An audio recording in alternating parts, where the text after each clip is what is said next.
இந்த வீடியோ ஃபுல்லாக பாருங்கள். அண்ணன் வந்து ஒரு சம்பவம் பண்ணிட்டாரு. பட்டு அவர் என்ன பண்ணியிருக்காருன்னா, டீம் மாஸ்டர்னா பைத்தியக்காரன்னு நினச்சிட்டாரு.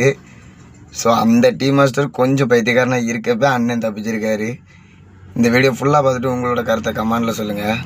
வாங்க வீடியோக்குள்ளே போகலாம். இந்த வீடியோ ஒரு மனசாட்சின்னு ஒன்று இல்லாத ஒரு சில நபர்கள் இருக்காங்க. பாருங்கள், அவர் என்ன தான் இருக்கட்டுமே, அந்த பாய்லரில் எவ்வளோ வெண்ணி எந்த அளவுக்கு சூடு கொதின்னு கொதிச்சிக்கிட்டு இருக்கும் தெரியுமா? ஒரு மனசாட்சி வேண்டாமாயா? இப்படியா தள்ளி போடுவேன்? ஆனால் நல்ல நேரம் நல்ல நேரம், உண்மையிலே நல்ல நேரம். ஏன்னா அந்த டீம் மாஸ்டர் கொஞ்சம் அப்பாவியாக ஏமாலியாக இருந்திருக்காப்புல. அதனால் நீ தப்பிச்சுக்கிட்ட. ஒரு மாதிரி டீம் மாஸ்டர்லாம் டென்ஷன் ஆனாங்கன்னு வையேன், உட்காந்து அந்த பாய்லரில் இருக்க வெண்ணி தூக்கி அப்படியே தூக்கி வைப்பாங்க. நீ என்னத்தை கை வச்சு தள்ளுற? டீம் மாஸ்டராக நிற்கான் தெரியுமா? அவன்கிட்ட கையில் அவன் கையை பாரு, அவன் கை ஒரு பெட்டு சுடாது. அப்படியே தூக்கி வெண்ணி தூக்கி தலைவலியே ஊற்றிடுவான்.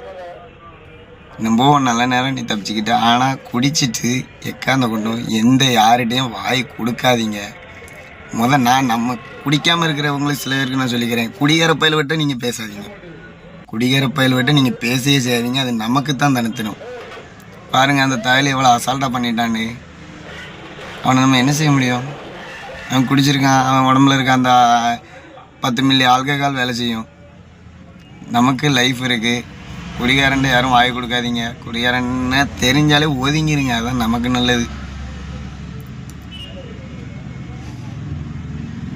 இந்த வீடியோ போடக்கூடாதுன்னு தான் நினச்சேன். போட்டால் என் பேர் டேமேஜ் ஆகும் தான் நான் நினச்சேன். பட் நானும் ஒரு டீ கடையில் டீ மாஸ்டராக நின்றுவேனே, அதனால தான் இந்த வீடியோக்கு என்னால் பேச தோணுச்சு.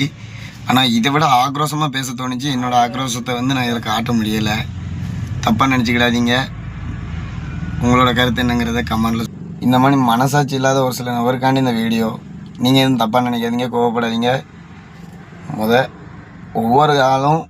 ஒவ்வொரு ஆளை சுற்றியும் ஒவ்வொரு குடும்பம் இருக்குங்கிறத மனசில் வச்சுக்கிடுங்க.